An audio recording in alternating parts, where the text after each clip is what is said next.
Muy buenos días, es un gusto poder saludarles. Mi nombre es Luis Enrique Santos, soy catedrático del área de química de la Universidad Pedagógica Nacional Francisco Morazán, en Honduras.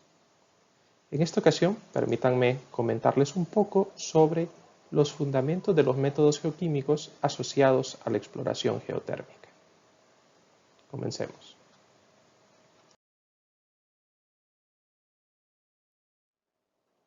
Como ya sabrán, en nuestro planeta existen diferentes sistemas geotérmicos. Sistemas convectivos, hidrotermales, conductivos, acuíferos profundos. En todos ellos, una característica que destaca es que existe algún tipo de movimiento que genera energía. Y es justamente esa energía la que queremos aprovechar en geotermia. En la superficie, las formas en que se manifiesta la energía que existe en el subsuelo y en las partes bajas de nuestro planeta se conocen como manifestaciones geotérmicas.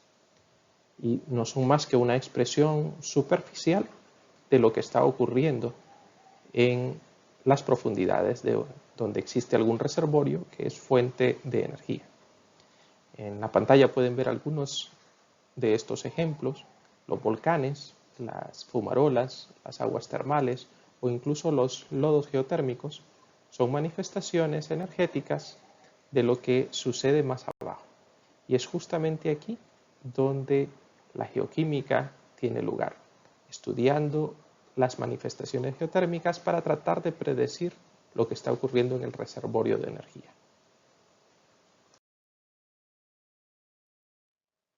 Para estudiar estas manifestaciones existen parámetros relevantes que los geoquímicos utilizan como principios para determinar lo que ocurre en el acuífero.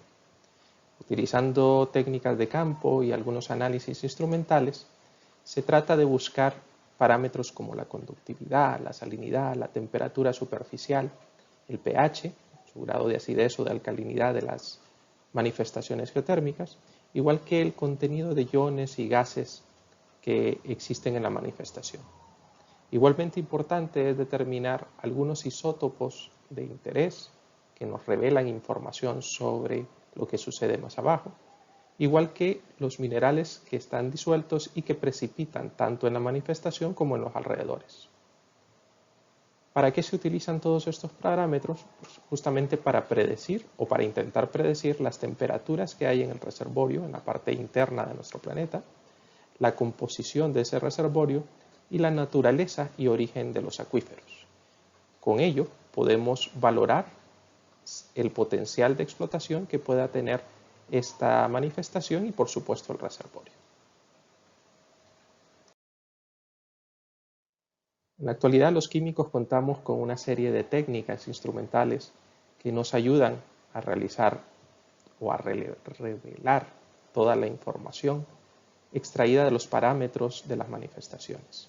Después de un muestreo, se aplican técnicas como la espectrometría de emisión, la espectrometría de masas, de absorción, la cromatografía de gases, o en el campo incluso se puede aplicar técnicas como la potenciometría, la isotopía. Se suelen utilizar desde hace muchos años técnicas clásicas como la gravimetría y la volumetría o la turbidimetría, y estudiamos algunas reacciones químicas específicas que ocurren con ciertos minerales, elementos y sustancias en el reservorio para, como lo dijimos antes, tratar de predecir lo que ocurre en la fuente de energía.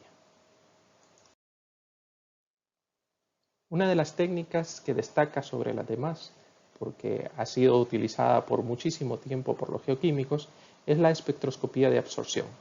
Si bien las hay de muchas maneras y con diferentes enfoques, todas las espectroscopías de absorción tienen un principio fundamental, que es el que pueden ver en los diagramas en pantalla: una fuente de luz blanca que es difractada por una especie de prisma y luego es regulada por un colimador o rejilla que selecciona una longitud de onda en particular. El haz de esa longitud de onda se hace pasar por una muestra y es recogida por un detector. El detector hace el análisis entre la luz que incide en la muestra y la luz que logra pasar la muestra. La diferencia logarítmica de estas dos nos dice qué longitudes de onda logra absorber nuestra muestra, es decir, la absorbancia. Y con ello podemos determinar o clasificar los componentes que hay en una muestra traída de una fuente hidrotermal.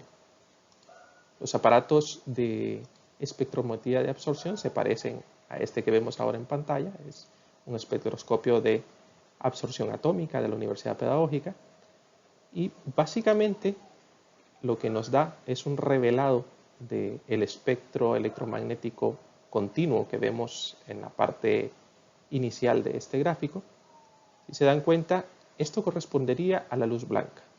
Inmediatamente que estas longitudes de onda atraviesan una muestra, empezamos a ver líneas que son características de cada sustancia química.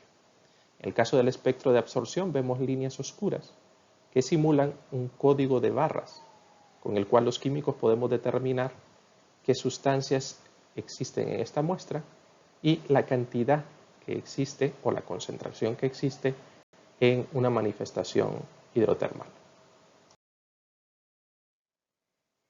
Otra de las técnicas más utilizadas en geoquímica es la cromatografía de gases, que nos permite analizar muestras gaseosas de los gases que hemos colectado en una manifestación geotérmica. En este caso se utilizan aparatos como el que vemos ahora en pantalla, un cromatógrafo de gases, el de nuestra Universidad Pedagógica en Honduras, en el cual se inyecta una muestra de los gases recolectados y se hace pasar por una especie de tubo muy finito, una columna capilar, que está recubierta por una sustancia que permite retener algunos de los componentes de una mezcla gaseosa. Lo que se evalúa son los tiempos de retención y los tiempos de salida de cada uno de los componentes. La cromatografía permite separar la mezcla de muchos gases en sus diferentes proporciones y porciones. Al final obtenemos un cromatograma como el que vemos ahora en pantalla. Para este caso es una mezcla de hidrocarburos y vemos cómo algunos componentes salieron casi instantáneamente de la columna en tiempos muy cercanos a cero y otros tardaron más tiempo, fueron retenidos en la columna. Dependiendo del tipo de columna cromatográfica y de aparato que utilicemos, podemos separar de manera muy notable un pico de otro y poder identificar, utilizando una simple inspección, diferentes elementos, diferentes compuestos dentro de esa mezcla. En este caso, diferentes hidrocarburos que estaban originalmente en la misma muestra, pero que de acuerdo a sus características de polaridad, de densidad, de configuración, de forma molecular, son más retenidos o menos retenidos por nuestra columna. Utilizando cálculo integral, podemos evaluar cuál es el área bajo cada uno de estos picos y encontrar tentativamente las concentraciones que hay de cada uno de estos componentes en la muestra de gases a analizar.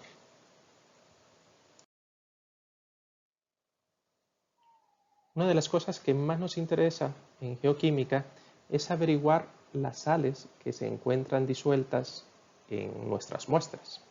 Es decir, en una fuente de manifestaciones geotérmicas, el determinar la cantidad de sales disueltas y las sales precipitadas nos ayuda a tener una idea de qué es lo que está pasando en el subsuelo.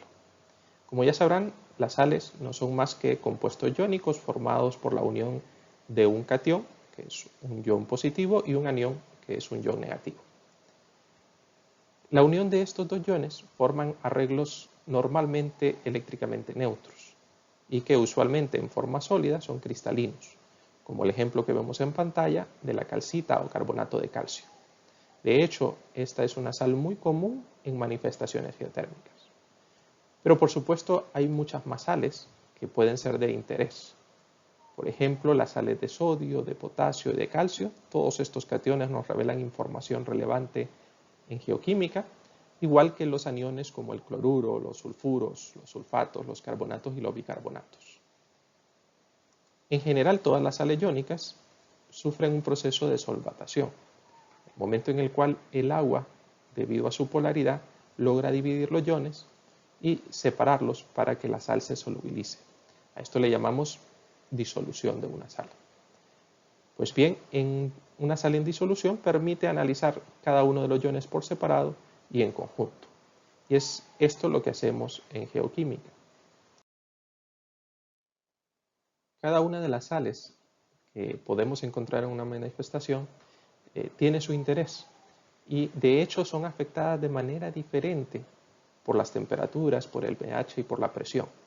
Y eso es una gran ventaja para extraer información de ellas. Hablando, por ejemplo, de la solubilidad de las sales en función de la temperatura, nos topamos con casos tipo como el que vemos ahora en pantalla, el cloruro de sodio, la sal de mesa, la que utilizamos para condimentar alimentos, tiene una solubilidad de 36 gramos por cada 100 gramos de agua, siempre y cuando trabajemos a 20 grados centígrados.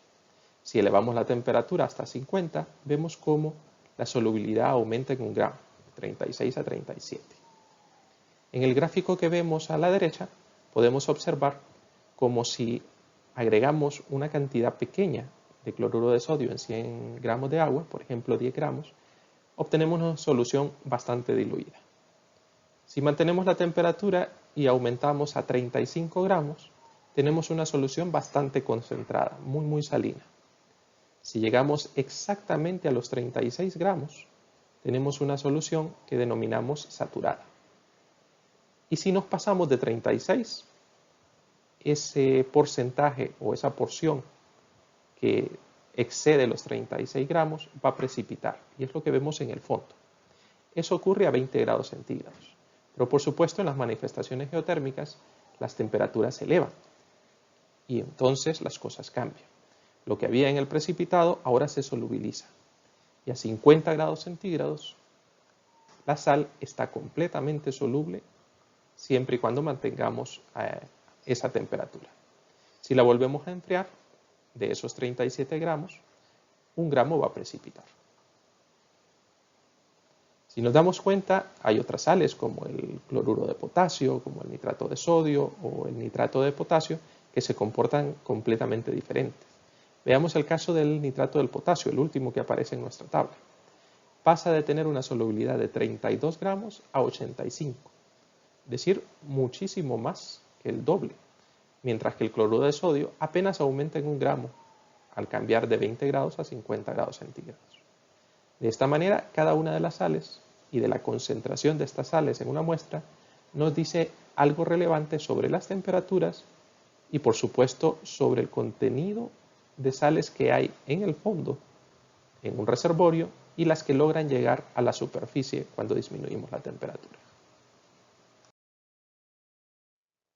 Precisamente los gráficos que vemos ahora en pantalla nos muestran cómo es afectada la solubilidad de ciertas sales en función de su temperatura.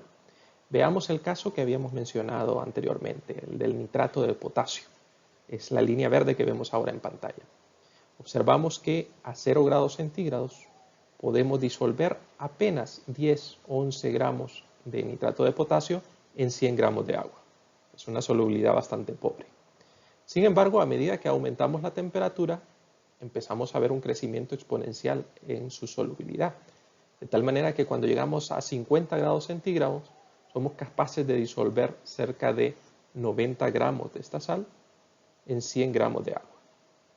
Y sigue aumentando. Es decir, su solubilidad es altamente afectada por la temperatura.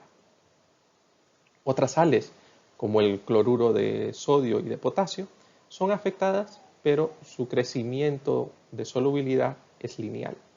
Y observamos que sus variaciones entre 0 grados centígrados y 100 nunca igualan a la solubilidad de sales como la del nitrato de potasio o el cloruro de calcio. De tal manera que cada una de las sales tiene un efecto diferente en su solubilidad dependiendo de los cambios de temperatura. De hecho, hay sales que se comportan al contrario de todas estas. Es el caso del sulfato de cesio que vemos en la parte baja del gráfico. Vemos que a 0 grados es bastante soluble y a medida que aumentamos la temperatura empieza a disminuir su solubilidad. De tal manera que a 50 grados centígrados gran parte del sulfato de cesio que hubiera en una muestra va a precipitar y se va a ir al fondo. Sales como el cloruro de calcio, que veíamos en el primer gráfico, observamos que tienen un crecimiento un poco errático. de 0 a 30 grados centígrados, cuando está hexahidratado, su crecimiento parece exponencial. Pero a partir de los 30 grados centígrados hace un cambio de comportamiento y vuelve a hacerlo a los 40 grados centígrados. Sales como estas nos dan muchísima información sobre las particularidades del acuífero y por supuesto del reservorio. Lo mismo sucede con sales como el sulfato de sodio, que empiezan a crecer en solubilidad hasta los 30 grados centígrados, pero luego su solubilidad va disminuyendo poco a poco que aumentamos la temperatura. Entre más caliente parece que, pasados los 30 grados, empieza a disminuir su solubilidad. Si calculamos la concentración de sulfato de sodio en una muestra, podemos intuir a qué temperatura se encontraba en el reservorio y a qué temperatura está en la parte superficial, en la manifestación geotérmica. Los gases, por otro lado, se comportan casi al contrario de la mayoría de las sales. A medida que aumentamos su temperatura, su solubilidad disminuye. Es decir, los gases son más solubles en líquidos a bajas temperaturas. Hay sus excepciones, pero la mayoría de ellos se comporta de esa manera. Por eso les he puesto dos ejemplos que podemos ver en la parte de arriba, en esta diapositiva. El caso de la Coca-Cola es un ejemplo muy utilizado con mis estudiantes porque es muy afín a lo que vemos comúnmente en nuestras casas. Cuando un refresco de soda está muy frío, vemos pocas burbujas y cuando lo probamos sentimos la gran concentración de CO2 que hay ahí. Cuando lo dejamos calentar, las burbujas empiezan a salir y llega un momento en que se pierde todo el gas que está disuelto. Esto gracias a que al aumentar la temperatura, la solubilidad disminuye, las burbujas salen y se escapan. Lo mismo pasaría si tenemos una pecera que está sucia, sacamos el pez, sacamos el agua y queremos ponerle agua completamente limpia. La hervimos, la dejamos enfriar, la ponemos en la pecera y metemos nuestro pez. Curiosamente, al cabo de unas horas el pez muere. ¿Por qué ha muerto el pez? Porque los peces respiran oxígeno, oxígeno que está disuelto en el agua. Cuando nosotros hemos calentado el agua, hemos liberado todo el oxígeno que estaba disuelto y cuando va enfriando, si no la mezclamos, si no la movemos, conseguimos el agua a temperatura ambiente pero sin oxígeno. Por lo tanto, nuestro pez muere. Siguiendo un principio muy conocido como la ley de los gases ideales, que relaciona presión, volumen, número de moles y temperatura, podemos establecer una relación relativamente general para todos los gases. Sin embargo, hay ecuaciones más descriptivas de lo que sucede con cada gas en particular, ecuaciones como las que vemos aquí en esta diapositiva. Utilizando esa matemática y utilizando las pruebas de cromatografía de gases, podemos determinar temperaturas del reservorio y concentración de gases disueltos en la superficie y en las profundidades. Otro factor que se vuelve muy relevante en la exploración geoquímica es el pH, porque las sales, al igual que son afectadas por la temperatura, también son afectadas por el pH. Vemos en este gráfico, podemos observar cómo la solubilidad de algunos minerales, algunas sales, crece en función del pH, mientras que otras ocurre lo contrario, decrecen. Por ejemplo, si vemos el cuarzo y la calcita, dos minerales muy usuales en las manifestaciones geotérmicas, el cuarzo es un silicato y la calcita es un carbonato de calcio. Podemos observar cómo se comportan de manera opuesta. A medida que aumentamos el pH, es decir, que el agua se vuelve más básica, podemos ver cómo la calcita pierde solubilidad y precipita. Se empiezan a formar cristales de calcita. Mientras que cuando aumentamos el pH, el cuarzo se comporta al contrario. Y en lugar de formarse cristales, empezamos a perder cristales y se solubilizan en el líquido. Gracias a estos equilibrios podemos encontrar o detectar pequeñas variaciones de temperatura y de pH en los acuíferos que nos dan indicio de lo que está sucediendo en los reservorios. Lo mismo pasa con el silicato y con la alúmina, que se comportan de manera diferenciada. y que nos dan información relevante a nivel geoquímico. Pues bien, todo esto que hemos comentado antes realmente es utilizado para la exploración geotérmica utilizando principios de geoquímica. Y gracias a ello podemos responder preguntas sumamente complejas que nos ayudan a evaluar el potencial y la factibilidad de explotación de un recurso geotérmico, ya sea de alta o de baja entalpía. Por ejemplo, la pregunta sobre cuál es la temperatura interna del acuífero, la forma de responderla de manera contundente es hacer una perforación y explorar el acuífero. Sin embargo, esto es muy caro, con lo cual los métodos geoquímicos nos permiten dar una respuesta aproximada. Explorando la superficie, lo que ocurre en la manifestación, podemos tener una idea de las temperaturas en el reservorio. Lo mismo sucede con preguntas como si las aguas de una zona pertenecen al mismo acuífero. A pesar de que encontremos dos manifestaciones cercanas, no necesariamente tienen la misma fuente de calor. Evaluando las sales disueltas, los gases que emanan, podemos ver si se tratan de acuíferos con una fuente diferenciada o si ambos parten de una misma fuente de calor. ¿Qué clases de rocas y sedimentos atraviesan al acuífero? También es una respuesta que podemos darlo a través de métodos geoquímicos. Y así como estas, surgen muchas más preguntas complejas que si bien se pueden responder de manera directa, haciendo perforaciones o haciendo explotaciones, la geoquímica nos permite de forma mucho más barata y más rápida acceder a esta información tan relevante para la toma de decisiones. Entrando de forma más concreta a esta temática, la caracterización geoquímica nos permite analizar cosas muy puntuales. Por ejemplo, las aguas hidrotermales suelen tener más concentración de iones que las aguas subterráneas, de tal manera que antes de perforar podemos darnos cuenta si el agua viene de una fuente subterránea sin manifestación hidrotermal o si está asociada a un aumento de temperatura en el subsuelo. Porque ya vimos que cada uno de estos iones, cloruros, bicarbonatos, sulfatos, fluoruros, bromos, ioduros o cationes como el sodio, potasio, litio, el rubidio, el cesio, el calcio, el magnesio, el hierro 2, el hierro 3 y el manganeso se comportan ligeramente diferentes. Y gracias a una evaluación de sus concentraciones, podemos también valorar y diferenciar entre aguas subterráneas y aguas hidrotermales. Evaluando también las concentraciones de sales, de iones y de gases, podemos darnos cuenta del tipo de interacciones que hay entre el agua y la roca, porque por supuesto a altas temperaturas la roca y el agua interactúan mucho más. Así que podemos darnos cuenta si hay rocas que están liberando minerales, porque en el subsuelo tenemos una fuente de calor que lo permite. La composición de los fluidos en general, de los fluidos geotérmicos, ya sean líquidos o gases, está controlada por ciertas reacciones químicas, que dependen principalmente de la temperatura, aunque también del pH y de otras circunstancias, pero que nos permiten evaluar el equilibrio de estos fluidos geotérmicos y más o menos predecir la profundidad a la que se encuentra el acuífero. ¿Cuánto tiempo necesitó este mineral para liberar estas sustancias en su interacción roca-fluido?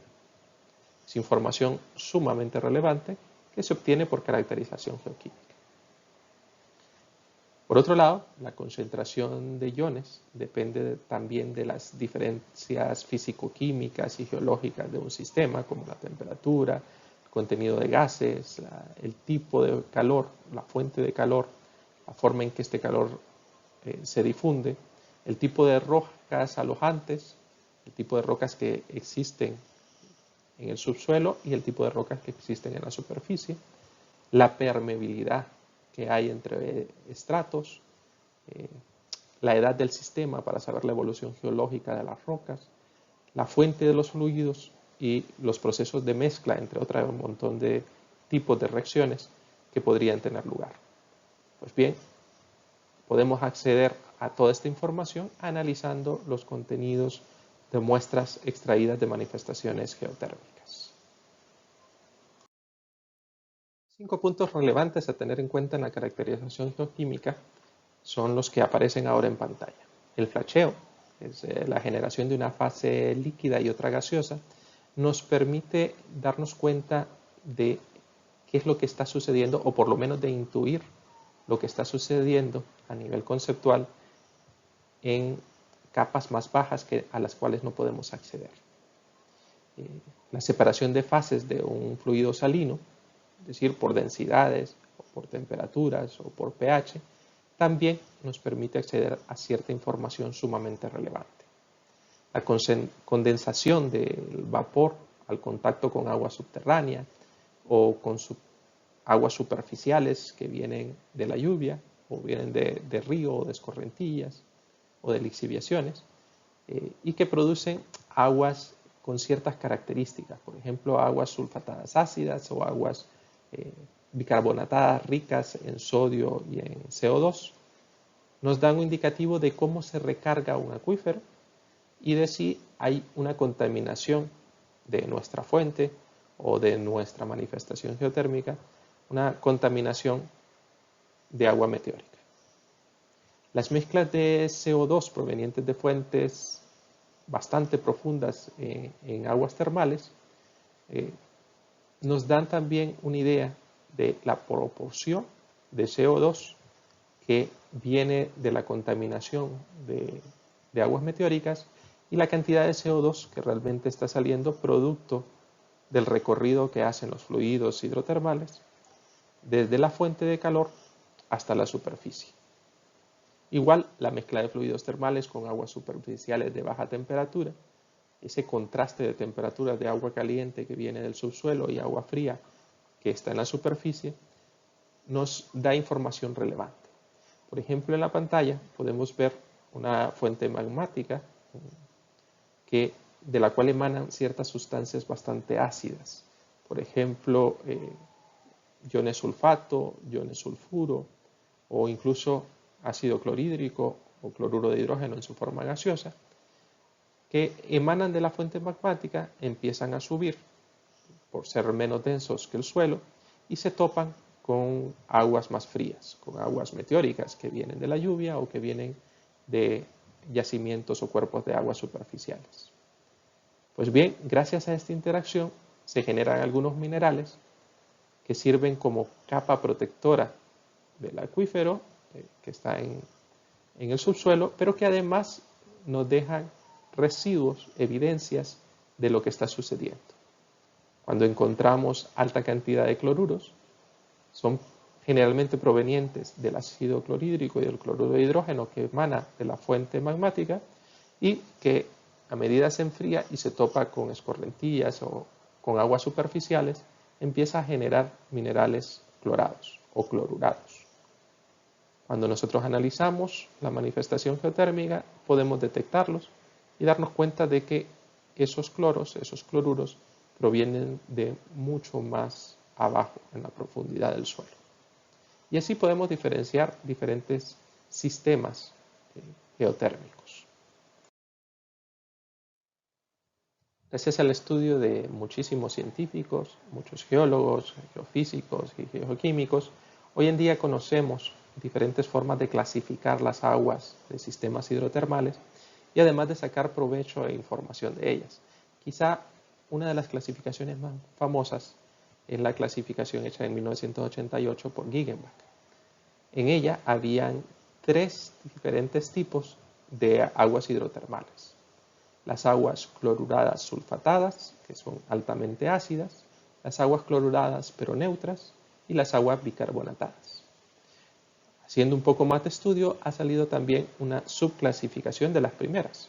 Aguas que son sulfatadas, pero que son pobres en cloruros. Igualmente ácidas, pero pobres en cloruros. Una pequeña diferencia a la clasificación tradicional de Gegenbach. Veamos un poco sobre cada una de ellas. La primera clasificación o tipo de agua de sistemas hidrotermales, según Gegenbach, son las aguas cloruradas sulfatadas, es decir, ricas en cloruros y ricas en sulfatos. y que además tienen pH bajos, menores a 6, es decir, son altamente ácidas. En esta clase de aguas normalmente encontramos absorción de gases magmáticos que viene de las aguas subterráneas, lo que mencionábamos antes. Muy probablemente la gran cantidad de cloruros que encontramos se debe a ácido clorhídrico y a cloruro de hidrógeno que viene de fuentes magmáticas. Encontramos pHs bajos, menores a 6, precisamente por la presencia de ácidos como el ácido clorhídrico o el ácido sulfúrico o el sulfato ácido a nivel de iones.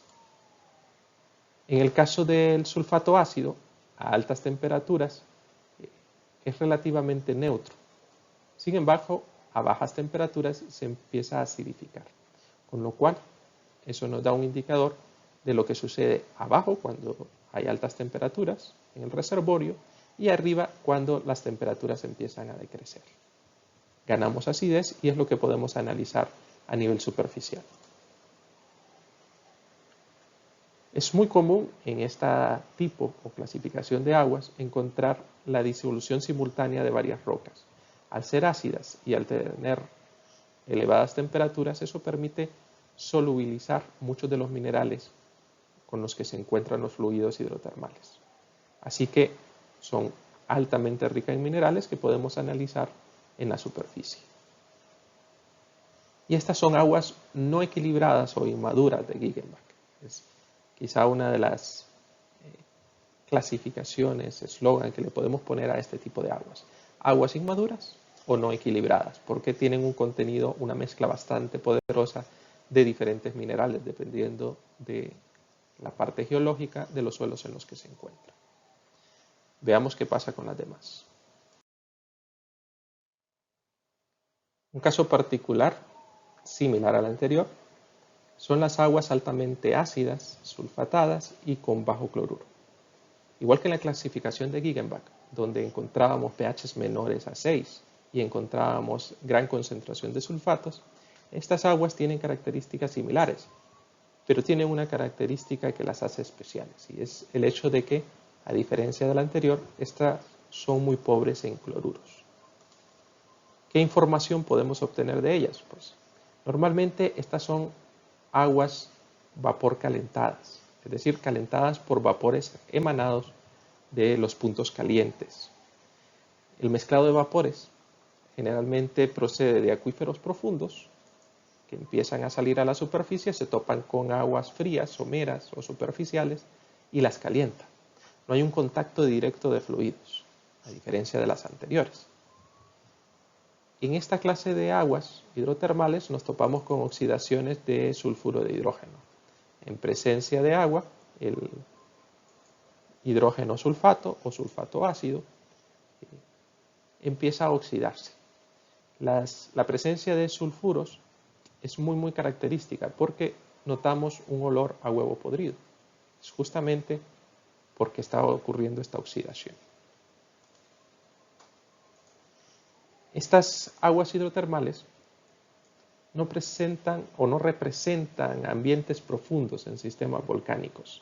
A diferencia de las anteriores, donde las fuentes de calor están conectadas directamente con el acuífero superficial, en estas la profundidad no suele ser tan grande, porque las aguas están calentadas exclusivamente por los vapores que se emanan de puntos calientes. Aquí encontramos residuos de sílice como la oquerosa o la natasa. Encontramos azufre nativo.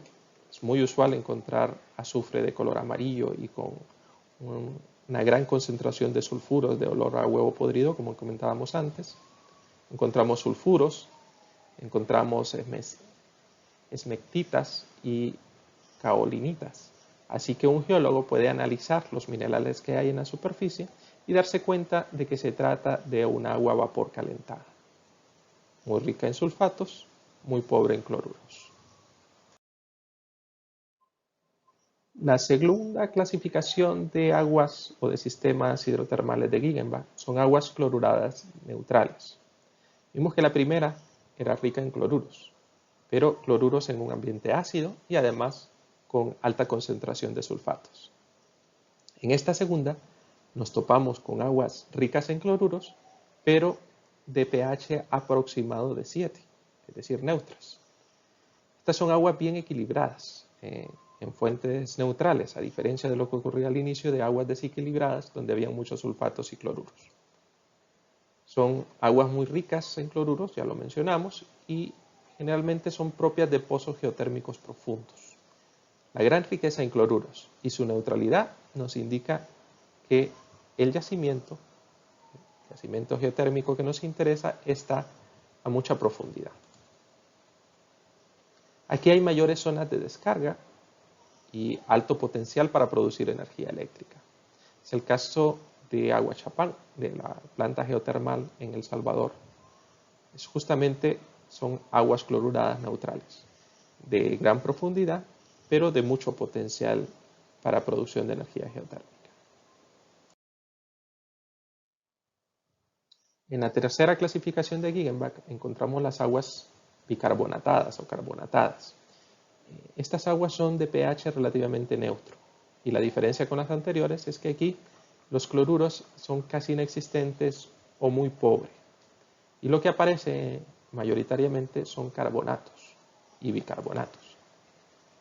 Estas aguas tienen una alta fugacidad del CO2, y ese es un indicativo muy propio de esta clasificación de aguas. Aquí encontramos precipitación de calcita y unas grandes descargas de CO2 precisamente por su fugacidad. Son aguas vapor calentadas, igual que la subdivisión que habíamos visto anteriormente, es decir, no tienen contacto directo con la fuente de calor, es el vapor que sale de las partes más profundas la que calienta aguas más superficiales. Y hay una mezcla de fluidos primarios con aguas frías ricas en carbonatos y bicarbonatos. Es un indicador muy interesante el hecho de que existan bicarbonatos. Casi siempre son aguas meteóricas que están siendo calentadas por vapores que van saliendo del yacimiento o del reservorio. Bien, pues como hemos visto, las clasificaciones de Gegenbach nos permiten hacer divisiones entre los diferentes tipos de agua hidrotermal. Y lo que vemos ahora aquí en pantalla es cómo se clasifican los fluidos geotermales de interés, una subdivisión que hace Gegenbach en 1991. Aquí nos topamos con fluidos conservativos y fluidos geoindicadores.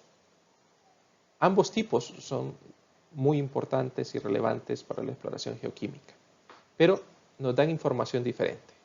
Los fluidos conservativos son los llamados trazadores.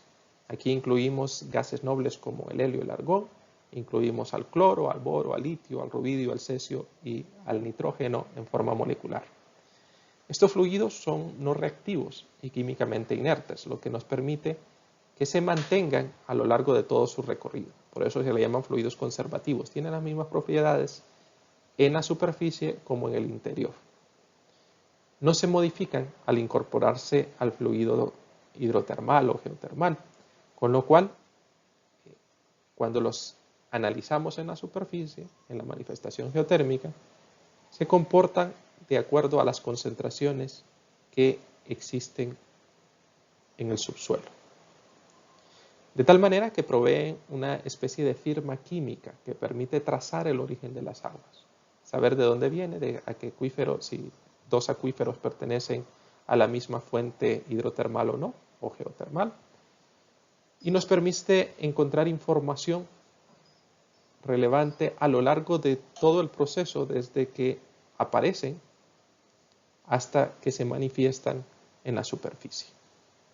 Por otro lado, los fluidos geoindicadores, como el sodio, el potasio, el magnesio, el calcio, los silicatos, el hidrógeno, el sulfuro de hidrógeno, el metano y el CO2, son reactivos. Los anteriores eran conservativos, no reactivos, y estos son altamente reactivos. Responden a cambios en el ambiente de forma bastante conocida, porque los hemos estudiado, de tal manera que sus reacciones nos dan un indicador de lo que está sucediendo, de los cambios de temperatura, cambios de pH y tipo de minerales que se encuentran en el recorrido. Forman parte de las interacciones termodependientes, es decir, que dependen de la temperatura. Estos gases, sólidos, líquidos, Estos fluidos geoindicadores, al depender de la temperatura, se comportan diferente en el reservorio que en la superficie. Pero podemos ver cómo se han ido modificando a medida que pasan del interior al exterior. Así que proveen información acerca de las condiciones de equilibrio entre agua y roca y las interacciones entre ellas, que también dependen de la temperatura, y nos dan un indicador, un geoindicador, de cómo está constituido el reservorio geotermal.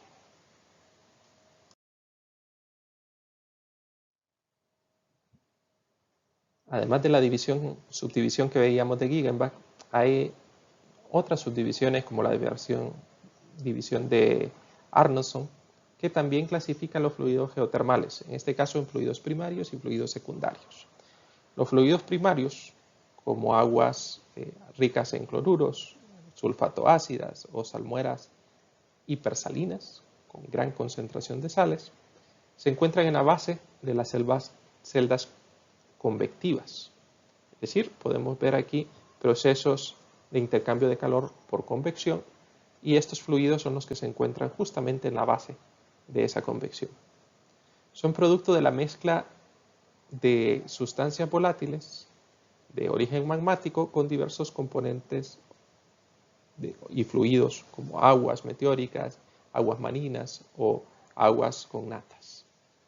Por otro lado, los fluidos secundarios son sulfatoácidos con vapor calentado, aguas carbonatadas y mezcla de todas ellas o mezcla con aguas meteóricas son considerados fluidos secundarios y son formados durante el ascenso de estos fluidos primarios, los anteriores, que sufren procesos de separación y de mezcla con otros fluidos, como el caso de las aguas meteóricas, u otros minerales que se encuentran en el camino.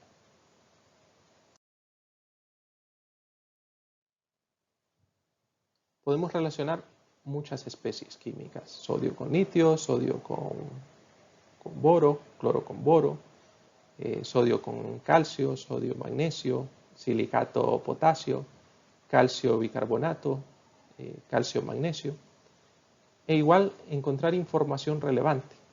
Por ejemplo, la última que aparece en este gráfico, la relación calcio-magnesio, nos indica si acaso hay una alta proporción o una alta razón, indica que hay una migración directa y que hay poca dilución de las aguas hidrotermales. Lo contrario también aplica. Si la proporción o la razón es baja, hay una migración indirecta y hay poca disolución.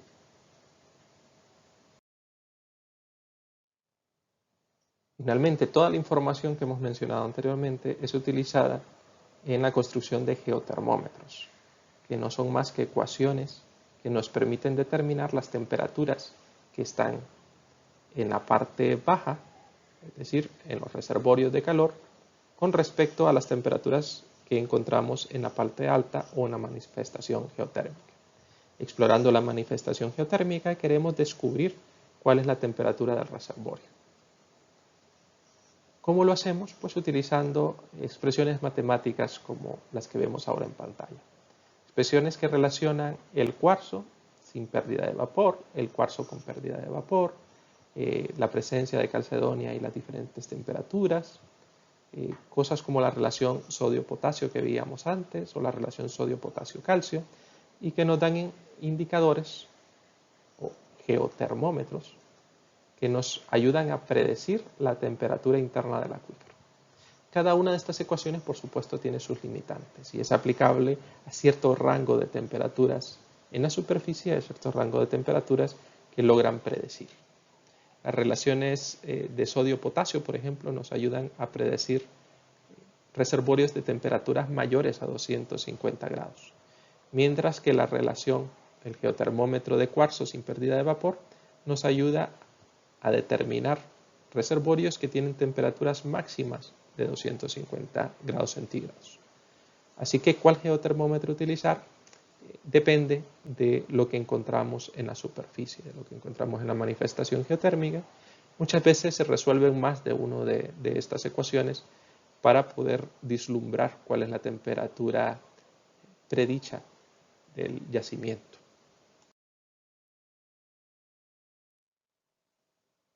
Así como tenemos geotermómetros basados en la disolución de sustancias salinas en el agua, también tenemos geotermómetros gaseosos, es decir, que interpretan la información proveniente de los gases de las manifestaciones geotérmicas para predecir las temperaturas que hay en los reservorios, en la parte interna de los acuíferos.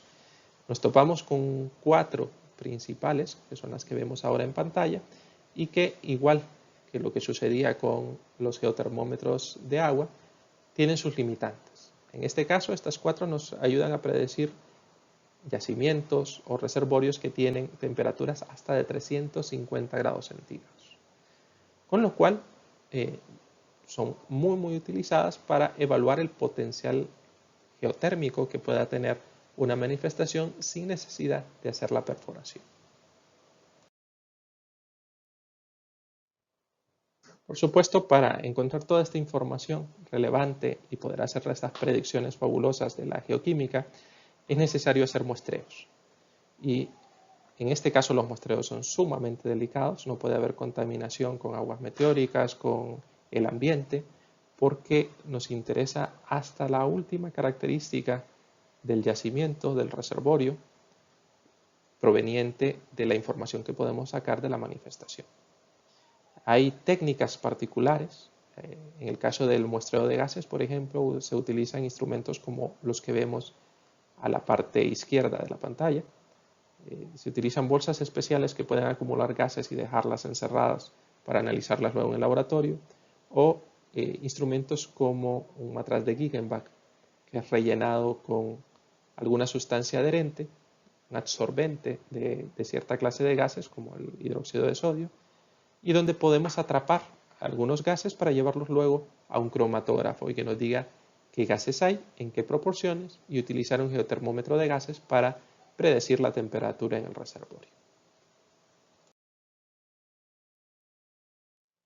De tal manera que el análisis de gases nos da muchísima información. De hecho, ciertos gases son relevantes para determinar ciertos tipos de fuente termal o de fuente natural. Por ejemplo, si nos topamos con gases como el CO2, el metano, el nitrógeno o el sulfuro de hidrógeno, pero en descargas frías, son de fuentes naturales, de fuentes de descomposición anaeróbica, de fuentes de descomposición aeróbica, que no tienen nada que ver con una fuente de interés geotérmico. Sin embargo, si nos topamos con estos gases y además vapor de agua y hidrógeno cloruro o cloruro de hidrógeno en descargas de entre 70 y 300 grados centígrados, podemos deducir que se trata de gases provenientes de fuentes hidrotermales y geotermales. Si además nos topamos con gases como los óxidos de azufre, como el fluoruro de hidrógeno, y en descargas de hasta 900 grados centígrados, podemos deducir que la fuente es magmática o hidrotermal, pero de alta temperatura. Es información sumamente valiosa para determinar el potencial de explotación geotérmica. Vemos también que el orden de solubilidad en la fase líquida es importante. Por ejemplo, vemos un listado que va desde el amoníaco, el sulfuro de hidrógeno, el CO2, el nitrógeno gaseoso, el metano, el hidrógeno molecular. Vemos cómo va variando la solubilidad de cada uno de ellos en fase líquida. Haciendo la proporción entre ellos, podemos encontrar, por ejemplo, información entre la razón nitrógeno-argón mayor a 1500, nos da información de que el yacimiento provee gases de la convergencia de placas. Mientras que la relación nitrógeno-argón menor a 250 son gases provenientes de la divergencia, de la separación entre placas. Y esta información geológica, si bien la podemos estudiar de otras formas, químicamente hablando nos permite acceder a concretar un modelo conceptual de lo que está sucediendo geológicamente en la zona. Igual la relación de CO2 con sulfuro de hidrógeno, o de CO2 con hidrógeno, de CO2 con amoníaco, nos permite diferenciar e interpretar información de tal manera o de forma muy general podemos decir que estas relaciones, los altos valores de estas relaciones, indican viajes relativamente largos. Es decir, los gases han viajado por gran distancia y el reservorio está muy profundo. Mientras que las relaciones bajas o las proporciones bajas de estas comparativas nos indican lo contrario, que los gases son relativamente superficiales y que han viajado poca distancia. Información muy relevante a la hora de hacer explotación y de saber cuánto tenemos que invertir en una perforación, pero también información muy relevante para saber si el reservorio tiene un potencial de explotación geotérmico elevado o si solamente podemos utilizarlo para proyectos de baja entalpía. El análisis de los minerales que encontramos en la superficie también es importante, no solamente de los gases y de los fluidos hidrotermales donde están disueltos. De hecho, minerales como la calcita, que vemos en la parte superior de la pantalla, que son carbonatos de calcio, y el cuarzo, que son silicatos, los habíamos mencionado antes, que se comportan de manera diferente en función de la temperatura. Podemos ver esta línea azul que evalúa la solubilidad del cuarzo, o más bien el grado de saturación. Ya vimos que el grado de saturación es el momento en el cual ya no se puede disolver más. Pues el cuarzo empieza a aumentar la temperatura y empezamos a ver más yacimientos, precipitaciones de cuarzo. En el caso de la calcita sucede al revés. A medida que vamos aumentando la temperatura, se comporta de forma contraria al cuarzo. Y hay un momento, una temperatura en particular, en la cual encontramos proporciones semejantes entre cuarzo y calcita. Pero podemos entonces predecir qué es lo que sucedió allá abajo. Es muy importante no olvidar que la saturación de estos minerales termina provocando una precipitación. Y esta precipitación muchas veces, aunque nos proporciona información importante, también dificulta la explotación geotérmica. Por ejemplo, en las tuberías suele haber incrustaciones de sílice que obstruyen las tuberías y que cada cierto tiempo implica el cambio de tuberías o la limpieza de estas tuberías. Es parte del mantenimiento. Pues también el hacer los cálculos referidos a la concentración de saturación de estos minerales nos permite también saber cada cuánto habría que hacer un mantenimiento o cada cuánto vamos a perder flujo de fluidos hidrotermales o de fluidos termales debido a las incrustaciones de sílice o de carbonatos. Lo que les muestro aquí, en mi mano tengo un bloque sacado de justamente incrustaciones de sílice en la planta geotérmica de Berlín. Y podemos ver que es casi del grosor de una mano. Esto ya es importante e implica, por supuesto, algunas pérdidas si no se le da el mantenimiento correcto. Igual que todo lo anterior, en estos gráficos podemos ver que hay sistemas más complejos de lo que hemos estado mencionando. Hay sistemas complejos como el sistema de CO2 en el aire, cuando se combina con el agua y produce ácido carbónico y que además puede producir un cambio del pH del agua, además de los carbonatos que vienen de piedra caliza, que vienen de calcita o que estaban antes solubles o que estaban en forma de minerales en el fondo y que a medida que hay alguna interacción con fluidos geotermales o hidrotermales, salen a las aguas superficiales y empiezan a descomponerse en carbonatos. Pues bien, la interacción de cuánto CO2 entra en el agua y de cuánto carbonato sale del suelo al agua es bastante compleja, no es tan fácil de predecir y es incluso sumamente delicada. El equilibrio de carbonatos, bicarbonatos, CO2, en el caso de las aguas marinas, por ejemplo, nos determina de si puede existir un arrecife coralino o no. En el caso de Honduras estamos perdiendo gran parte de nuestra barrera de arrecife producto de la acidificación del agua.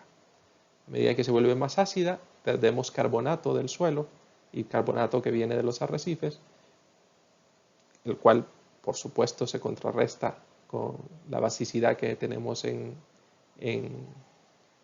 en los corales y finalmente va corroyendo o desgastando la barrera del arrecife coralino. Eso en el caso de química ambiental. En el caso de geoquímica, por supuesto, estos equilibrios también alteran las concentraciones de calcita y de cuarzo que mencionábamos antes y puede darnos información falsa, falsos positivos o falsos negativos acerca de si hay un alto potencial de explotación geotérmica en un sitio en particular. Por eso es sumamente relevante estudiarlos en profundidad antes de empezar a hacer una perforación.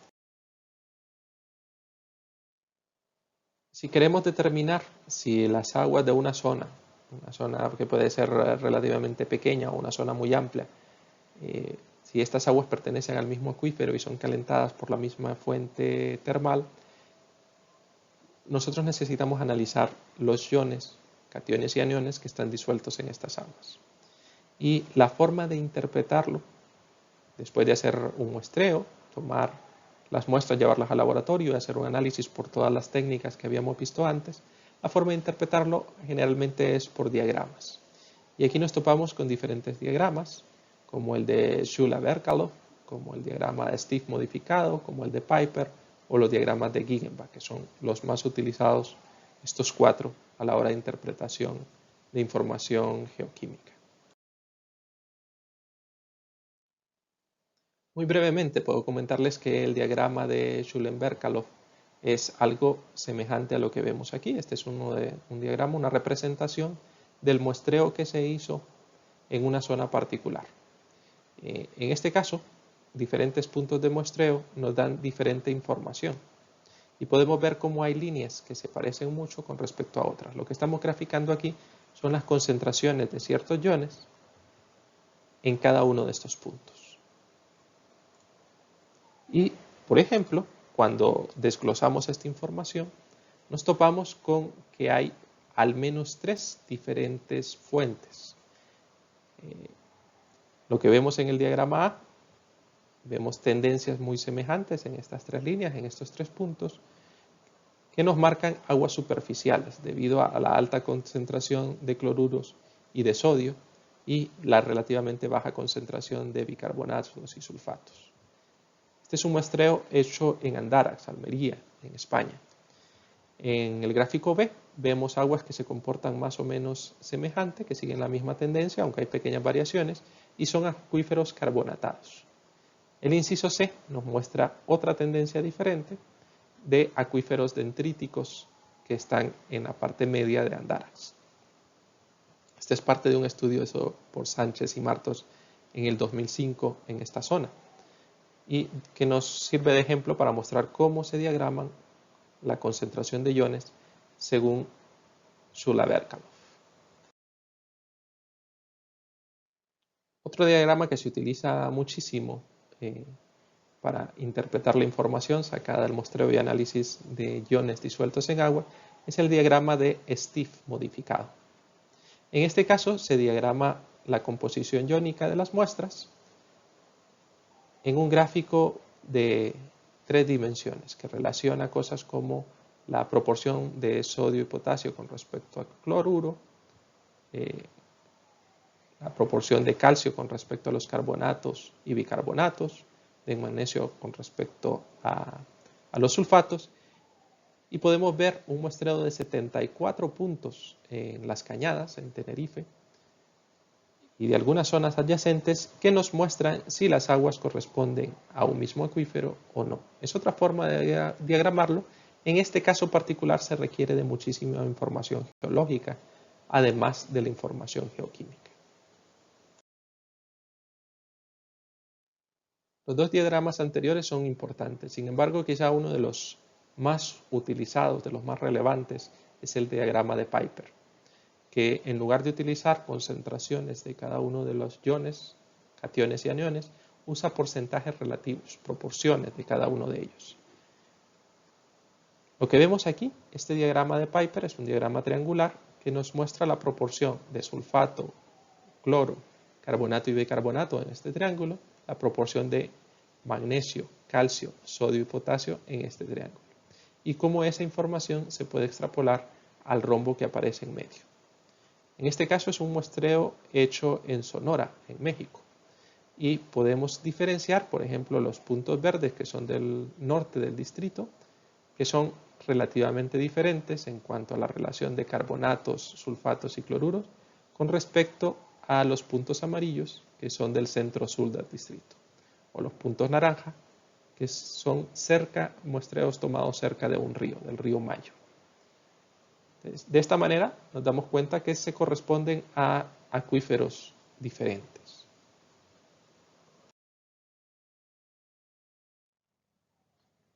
Para comprender mejor cómo funciona o cómo representamos los datos tomados de una manifestación geotérmica en una representación gráfica, como el diagrama de Piper, veamos solamente uno de los triángulos de todo el diagrama.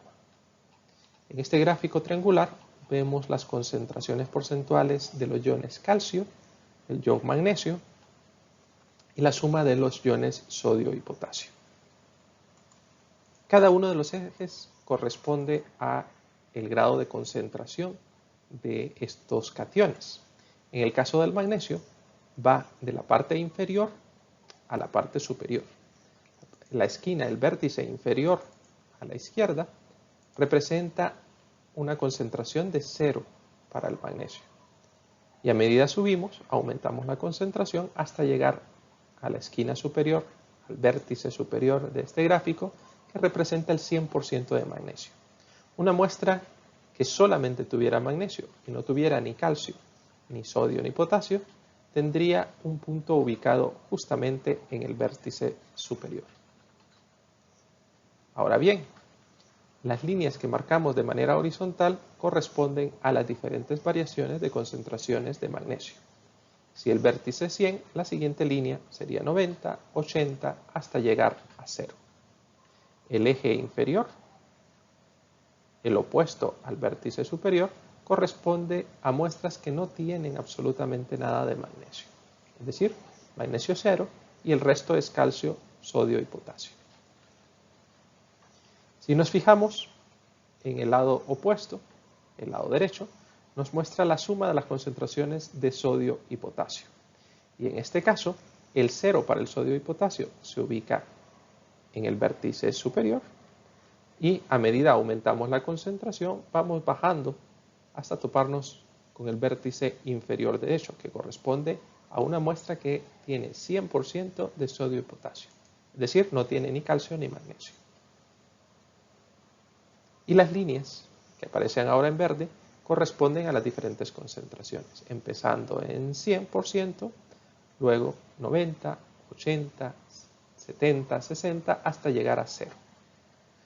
Si ubicáramos un punto en el lateral izquierdo, significaría que esa muestra no tiene absolutamente nada, o un 0% de sodio y potasio. Finalmente, en la parte inferior, en el eje inferior, nos topamos con las concentraciones porcentuales de calcio, del catión calcio. Y en este caso van de izquierda a derecha aumentando. Es decir, al lado izquierdo tenemos el 100% de calcio. Aquí, ubicado justamente donde tengo el puntero, estaría una muestra que está constituida 100% de calcio. Y a medida que disminuimos el porcentaje de calcio en la muestra, iríamos avanzando hacia el lado derecho. De tal manera que las líneas que aparecen en naranja representan las concentraciones de calcio. Para encontrar cómo se representa un acuífero, cómo se representa una muestra tomada de un acuífero, nos buscamos la intersección entre las líneas del magnesio, las del sodio, sodio-potasio y las del calcio. Es decir, una triangulación de la información. Como son relaciones porcentuales, la suma de todas ellas siempre va a ser 100.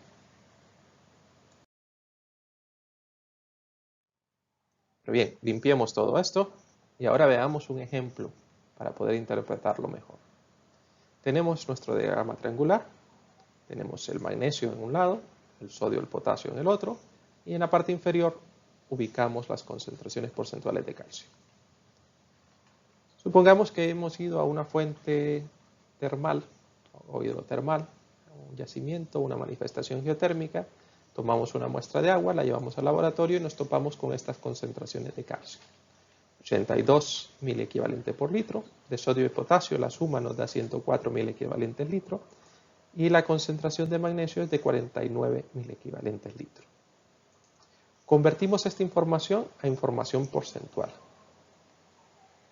Hacemos la suma de todos los cationes y tomamos la concentración, en este caso de calcio, como divisor para dividir la concentración máxima de todos los cationes. Esa información la llevamos a la relación porcentual y encontramos que esta muestra que hemos traído al laboratorio tiene un 34.9% del catión calcio. Eso se representa en este diagrama justamente aquí. Recordemos que la concentración de calcio, si estamos en el vértice de la izquierda es 100, si estamos en el vértice de la derecha es 0. Así que aquí tenemos 0, 10, 20, 30 y 34.9, quizá un poquito más a la derecha. Ahora bien, la línea que correspondería a esta información la acabamos de trazar en color naranja. Hacemos la conversión de las concentraciones de sodio, potasio y magnesio y las convertimos a porcentuales de mil equivalentes litros a información porcentual. Y representamos en nuestro gráfico 44.3% de la suma de cationes sodio y potasio. Esto es el punto verde.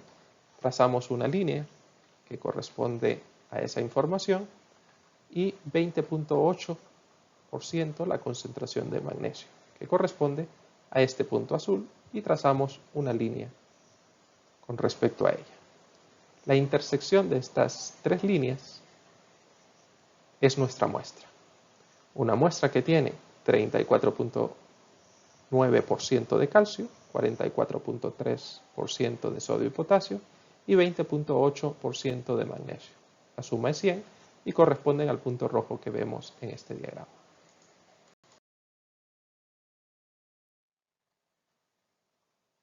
Pues bien, eso era para representar el triángulo inferior que vemos ahora en el diagrama completo de Piper. Si por supuesto queremos dibujar todo el diagrama de Piper, necesitamos hacer lo mismo con las concentraciones de bicarbonato, cloruro y sulfato en un triángulo por separado. Y vemos un ejemplo en el que nos muestra una concentración del 60% de calcio, 30% de magnesio, 10% de sodio y potasio. Eso es la información que irá en este triángulo inferior. Y en el triángulo azulado tenemos 70% de bicarbonato, 20% de sulfatos y 10% de iones cloruro. Cuando encontramos ambos puntos en los triángulos inferiores, en los diagramas triangulares inferiores, extrapolamos esa información hasta llevarla al rombo intermedio. Y es ahí donde marcamos exactamente a qué tipo de aguas corresponde. ¿Cómo lo hacemos? Pues vemos que el diagrama de Piper en ese segmento corresponde a aguas bicarbonatadas cálcicas y o magnésicas. En este carbo es bastante intuitivo que son muy cálcicas porque tienen un 60% de calcio y son muy bicarbonatadas porque tienen un 70% de bicarbonato. De tal manera que en la clasificación de Piper estaríamos justamente en el rombo que aparece a nuestra izquierda. Si el punto hubiese caído en la parte baja del rombo, serían aguas bicarbonatadas sódicas. Si cayese en el lateral derecho, serían aguas cloruradas y sulfatadas sódicas. Si cae en el rombo superior, serían sulfatadas y o cloruradas cálcicas y o magnésicas. Esta es la clasificación de aguas hidrotermales de Piper. El diagrama de la vida real sería el que podemos ver en este momento en pantalla y que grafica los puntos que habíamos analizado del área de Sonora, México. Ahora ya entendemos cómo se graficó cada uno de esos puntos en cuanto a la relación de cada una de las especies químicas de nuestro interés. Estos diagramas pueden ser dibujados a mano, pero normalmente se utilizan software computacional, programas informáticos que nos ayudan a diagramarlos. Por ejemplo, el software Hatari Chem nos permite hacer un diagrama como este. Y cuando analizamos la información, nos damos cuenta de que diferentes puntos de muestreo corresponden a diferente información de los acuíferos. Si vemos en el mapa, que aparece en la parte inferior, la zona marcada en rojo, este punto es justamente este punto que aparece en el centro del diagrama de Piper. La zona marcada en azul es este otro punto que aparece en el diagrama de Piper.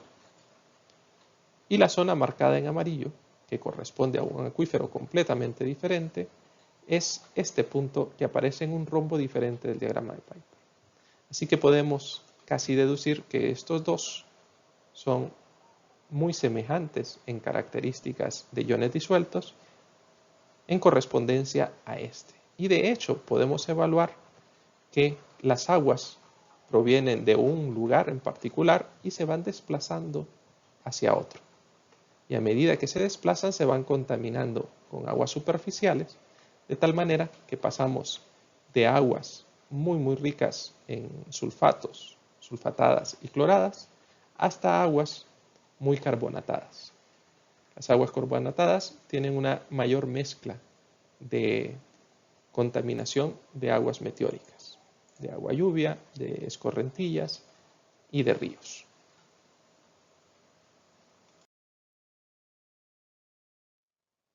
El diagrama de Piper no es el único que existe. Hay otros diagramas, como el que vemos aquí, el diagrama de Gegenbach, que nos da otra información importante y que podríamos estudiar por separado. Sin embargo, el diagrama de Piper sigue siendo por excelencia el que se utiliza inicialmente para encontrar información de iones disueltos. El diagrama de Gegenbach hace una relación triangular también, pero entre la concentración de cloruros, sulfatos y bicarbonatos en una sola información gráfica. Y nos puede ayudar a saber si las aguas son muy maduras, si son aguas equilibradas o bastante desequilibradas. Pues bien, ya casi para terminar, hemos visto cómo la información geoquímica desde la manifestación geotérmica es ampliamente utilizada y es analizada por diferentes técnicas hasta poder ser diagramada para darnos información sobre el tipo de acuífero, sobre el tipo de fuente termal y poder predecir mediante geotermómetros de gas y de agua información sobre el reservorio, información de temperaturas y de composición geoquímica. Pero todo esto no sería posible si no se hace un buen muestreo en el campo.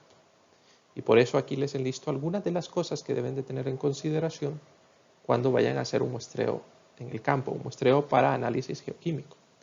Es sumamente importante llevarnos el equipo de toma de muestras, el equipo adecuado. Recordemos que estamos tratando con agua caliente y que no podemos sumergir nuestra mano para tomar las muestras de agua, a diferencia de lo que se suele hacer en análisis ambientales, donde nos basta un guante de látex o de nitrilo para tomar muestras de un río. Hay que llevar ciertas herramientas que nos faciliten la operación, normalmente palas, cuerdas, cinta adhesiva, un soporte alargador para la toma de muestras. Hay que llevarnos frascos de muestreo que sean adecuados y aquí habrá que seleccionar entre vidrio y algún polímero como el polietileno, siempre y cuando se soporten temperaturas elevadas, porque estamos tratando con aguas hidrotermales, aguas calientes, superiores a 50 grados centígrados, hasta 99, 100, o recuerden que incluso más, porque son aguas muy ricas en sales. Hay que llevar preparado nuestro sistema de etiquetas, de ser posible preimpreso y que solamente sea necesario pegarlo, nuestros rotuladores y los protectores para los frascos y las etiquetas, para que estas etiquetas no se borren en el camino. Hay que llevar el equipo de medición de campo. Hay mucha información geoquímica que tiene que ser analizada en el campo, como el oxígeno disuelto, como el pH in situ, como el caudal, en el caso de que sean ríos. Hay que llevar información de georreferencia, como los puntos GPS.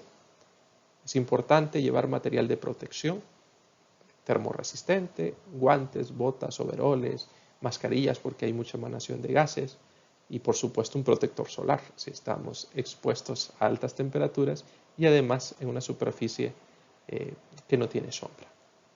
Hay que llevar material para descontaminar los instrumentos y para que no seamos nosotros la fuente de contaminación entre la toma de una muestra en un sitio y la toma de muestra en el otro.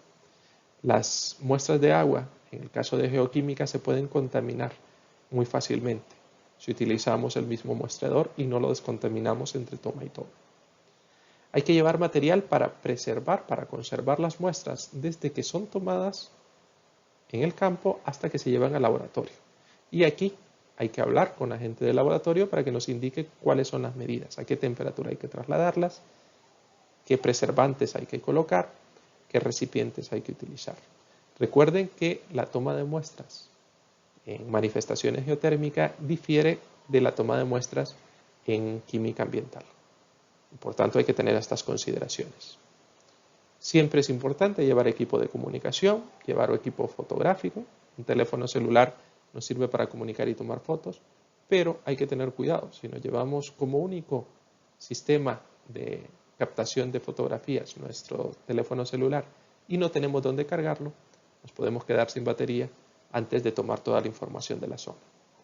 En geoquímica es tan importante la muestra como la información alrededor. Ya vimos que puede haber precipitación de ciertos minerales, incluso podemos involucrar la parte biológica y el crecimiento de ciertas plantas o la aparición de ciertos animales, nos sirven como bioindicadores de la presencia o ausencia de una especie química. Como siempre, es importante llevarnos una libreta de campo, llevar el material de primeros auxilios, es vital. Estamos trabajando con agua caliente y los accidentes aún con personas muy experimentadas pueden suceder. Y es relativamente importante llevarnos equipo como calculadoras y tablas para no solamente la toma de muestras, sino el análisis de ciertos parámetros.